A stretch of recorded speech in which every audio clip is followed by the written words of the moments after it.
Hello friends, मेरा नाम है कृष्णा और आज मैं आपको कैपिटल गेन से चैप्टर से एक बहुत ही इम्पोर्टेंट एग्जामेशन बताने जा रहा हूँ, जो भी सेक्शन 54 में डिस्कस है। जैसा कि आप लोग जानते हो कि कैपिटल गेन चैप्टर में हम लोग जब भी कोई सेल करते हैं तो हमारे ऊपर टैक्स लग जाता है, लेकिन उससे बचने के लिए हमारे पास बहुत सारे ऑप्शन दिए हुए हैं। उन्हीं ऑप्शंस में से एक आज सेक्शन 54 मैं आपको डिस्कस करने वाला हूँ।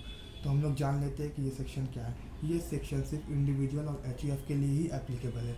इस सेक्शन में बोला गया है कि अगर आप कोई एसेट ट्रांसफ़र करते हैं, जो कि एसेट रेजिडेंशियल हाउस प्रॉपर्टी होना चाहिए और नेचर उसका लॉन्ग टर्म होना चाहिए। मतलब अब अगर आप कोई long term residential house property बेचते हैं और उसको बेचने के बाद आप कोई रेजिडेंशियल हाउस प्रॉपर्टी ही खरीदते हैं तो आपको ये एग्जेम्पशन मिल जाएगा।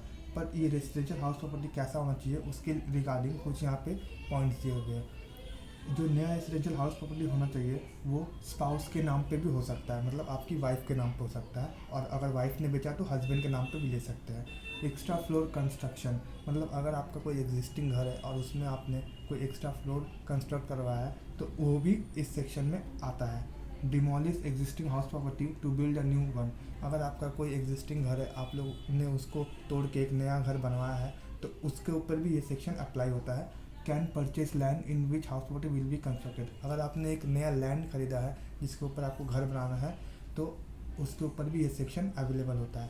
पर ये ध्यान रहे कि रेजिडेंशियल हाउस प्रॉपर्टी सिर्फ इंडिया के बारे में ही बात कर रहा है। यहाँ पे कोई फॉरेन के आप फॉरेन में घर नहीं खरीद सकते हैं, ये आपको ध्यान रखना है। उसके बाद टाइम लिमिट क्या है, कितने टाइम के अंदर आपको ये हाउस प्रॉपर्टी खरीद लेना पड़ेगा। टाइम लिमिट दिया गया है, अगर आप हाउस प्रॉपर्टी खरीद रहे हैं तो 1 ईयर बिफोर और 2 ईयर आफ्टर, मतलब आपके जिस दिन आप सेल कर रहे हैं उससे एक साल पहले आप ये ऑप्शन ऑप्ट कर सकते हैं, या तो 2 साल तक उसके बाद आपको टाइम मिलता है। मतलब इस टाइम लिमिट के अंदर आपको घर खरीद लेना है, आइदर सेल के 1 साल पहले या सेल के 2 साल तक। अगर आप कंस्ट्रक्शन करवा रहे हैं तो आपको 3 साल का लिमिट मिलता है from the date of cell.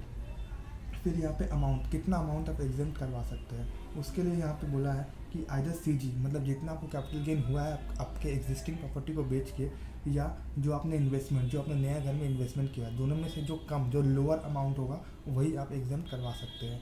उसके बाद एक लॉकिंग पीरियड के बारे में डिस्कस किया गया, मतलब कि आपने जो भी नया रेजिडेंशियल हाउस प्रॉपर्टी एक्वायर किया है उसको आपको कम से कम 3 ईयर्स तक होल्ड करके रखना पड़ेगा। इससे पहले आप उसको बेच नहीं सकते। अगर आप उसको उससे पहले बेच देंगे तो आपका जितना भी एग्जेम्प्ट करा हुआ अमाउंट है वो फिर से टैक्सेबल हो जाएगा जिस ईयर में आप बेचिएगा।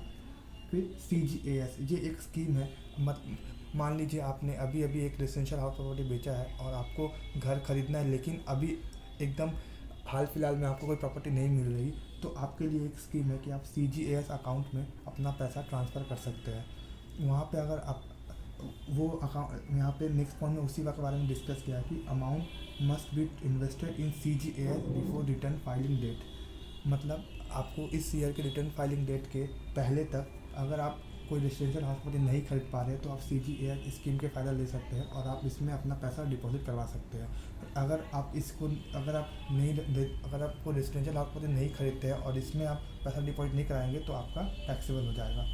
फिर can exercise this option only 1 in a year, तो ये जो ऑप्शन है, मतलब मान लीजिए आपने 2 हाउस प्रॉपर्टी बेचा है और आप दोनों के लिए ये सेक्शन अवेलेबल करवाना चाहते हो, मतलब ऐसा नहीं हो सकता। आप सिर्फ कोई एक हाउस प्रॉपर्टी के सेल अमाउंट पर ही इस ऑप्शन को अवेल कर सकते हैं। एक लास्ट पॉइंट बोला है कि if CG is up to 2 crore SSC can purchase 2 house property, in other cases only 1 house property option is available. मतलब अगर आपका कैपिटल गेन 2 करोड़ से कम है तो आपके लिए मैक्सिमम 2 घर का ऑप्शन है। मतलब आप मान लीजिए आपने का 1.5 करोड़ का कैपिटल गेन हुआ है लॉन्ग टर्म, तो आप वहाँ पे 2 हाउस प्रॉपर्टी खरीद सकते हैं। लेकिन अगर आपने 2 करोड़ का ऊपर गया है, मान लीजिए 2 करोड़ 10 लाख या 2 करोड़ 50 लाख हुआ है, तो आपको सिर्फ एक घर का ही ऑप्शन मिलेगा और बाकी बचा हुआ अमाउंट आपका टैक्सेबल हो जाएगा। Thank you. आई होप आपको ये समझ में आया। नेक्स्ट एग्जेम्पशन मैं आपको नेक्स्ट वीडियो में बताऊँगा।